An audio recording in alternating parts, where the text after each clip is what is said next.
नमस्कार अध्यापकगण और मेरे साथियों।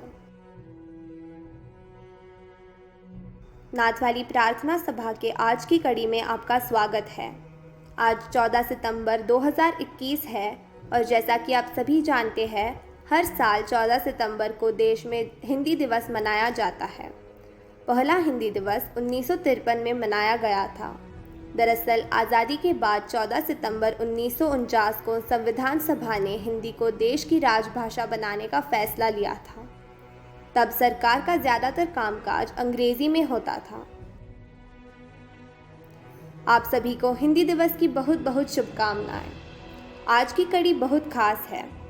आज हमारे साथ कुछ ऐसे गणमान्य लोग मौजूद हैं जो हिंदी भाषा के न केवल बहुत करीब है, बल्कि आज वे हमारा हिंदी के प्रति प्यार दुगना कर देंगे।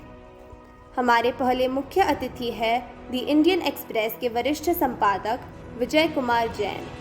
तो आइए जोरदार तालियों के साथ स्वागत करते हैं विजय कुमार जैन जी का। एक बार डॉक्टर राजेंद्र प्रसाद ने कहा था कि जिस देश को अपनी भाषा और अपने साहित्य के गौरव का अनुभव नहीं है, वह कभी उन्नत नहीं हो सकता। भारत का एक राष्ट्रीय पशु है, पक्षी है, फूल है, फिर राष्ट्रभाषा क्यों नहीं है? अगर किसी को लगता है कि हिंदी पूरे देश की भाषा नहीं हो सकती, तो ध्यान रहे, हिंदी का अर्थ है हिंद का। हिंद के लोग हिंदी हैं, हिंद की भाषा हिंदी है। आज के ईरान यानी प्राचीन काल के पर्सिया से आए हुए लोग स को ह बोलते थे।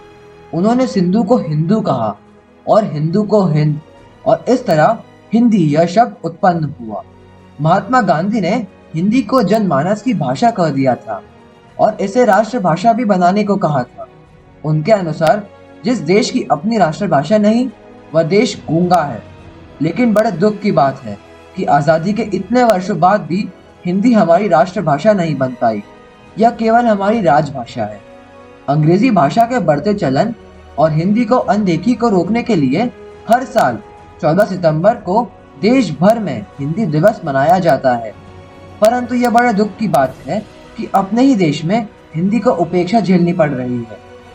मेरा आप सभी से आग्रह है कि अंतर्राष्ट्रीय व्यवहार के लिए अंग्रेजी जरूर सीखें, लेकिन हमारी संस्कृति से हमें जोड़ने वाली हमारी अपनी विरासत हिंदी भाषा को वो सम्मान अवश्य दें जिसकी वो अधिकारी है।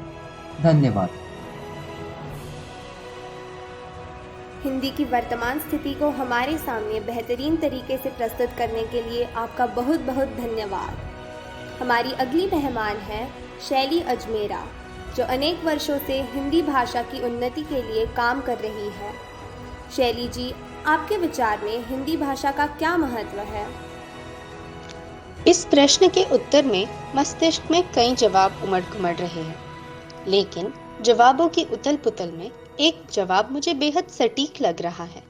मुझे लगता है हिंदी हमारी अर्थव्यवस्था का आधार है। वह इसलिए क्योंकि हिंदी पर भारत की 35 लाख करोड़ की अर्थव्यवस्था का आधा हिस्सा टिका है। यानी अर्थव्यवस्था का आधा भाग हिंदी के बाजार से चल रहा है। इतना ही नहीं, 29,000 करोड़ का टीवी कारोबार भी इसी भाषा पर टिका है। इसका अंदाजा इसी से लगाया जा सकता है कि अब तो अंग्रेजी चैनल भी हिंदी के विज्ञापन दिखाने लगे हैं। और तो और, भारत जैसे देश में जहां पढ़े लिखों की संख्या सिर्फ 48 करोड़ है, वहां 18 करोड़ लोग रोजाना हिंदी का अखबार खरीदते हैं। दुनिया की सबसे बड़ी फिल्म इंडस्ट्री भी हमारे यहाँ है, जहां सालाना 600 नई फिल्में बनती है, जिनमें हिंदी की लगभग 150 फिल्में शामिल है। इससे हजारों करोड़ का कारोबार होता है। लेकिन दुर्भाग्य की बात यह है कि हमारे देश में यह कहना फैशनेबल माना जाता है कि मेरी हिंदी थोड़ी कमजोर है। अंग्रेजी कमजोर होना मूर्खता की निशानी है, वहीं हिंदी कमजोर होना कूल होने की पहचान है।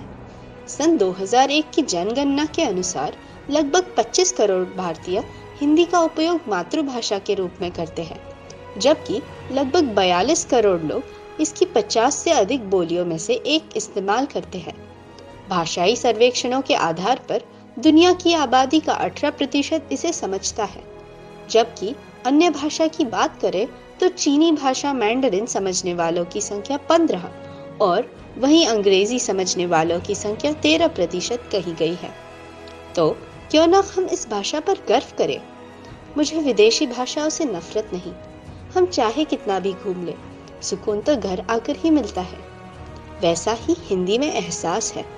हिंदी के लिए क्या बताऊं, वो तो माँ है। बहुत बहुत धन्यवाद शैली जी। आज हमारी पाठशाला के कुछ विद्यार्थी भी इस बात पर अपनी राय प्रकट करना चाहते हैं कि उन्हें हिंदी भाषा से क्यों प्रेम है। हिंदी हमारी आन है, हिंदी हमारी शान है, हिंदी हमारी चेतना, वाणी का शुभ वरदान है। हिंदी हमारी वर्तनी, हिंदी हमारा व्याकरण, हिंदी हमारी संस्कृति, हिंदी हमारा आचरण, हिंदी हमारी वेदना, हिंदी हमारा गान है, हिंदी हमारी आत्मा है, भावना का एक साज है। हिंदी का थोड़ा आनंद लीजिए, मुस्कुराइए। हिंदी के मुहावरे बड़े बावरे हैं, खाने पीने की चीजों से भरे हैं। कहीं पर फल है तो कहीं पर आटा दाले है, कहीं पर मिठाई है तो कहीं पर मसाले हैं। चलो फलों से ही शुरू करते हैं, एक एक कर सबके मजे लेते हैं। आम के आम और गुठलियों के भी दाम मिलते हैं। कभी अंगूर खट्टे हैं, कभी खरबूजे खरबूजे को देख रंग बदलते हैं। कहीं दाल में काला है तो कहीं किसी की दाल ही नहीं गलती है। गुड़ खाते हैं और गुलगुले से परहेज करते हैं, और कभी गुड़ का गोबर कर बैठते हैं। कभी ऊंट के मुंह में जीरा है, कभी कोई जले पर नमक छिड़कता है। किसी के दांत दूध के हैं तो कई दूध के धुले हैं। किसी को छठी का दूध याद आ जाता है। दूध का जला छाछ भी फूक फूक कर पीता है, और दूध का दूध और पानी का पानी हो जाता है। ये गजब मुहावरे नहीं, बुजुर्गों के अनुभवों की खान है। सच पूछो तो हिंदी भाषा की यह जान है। जन जन की भाषा है, भारत की आशा है, जिसने पूरे देश को जोड़े रखा है। वो मजबूत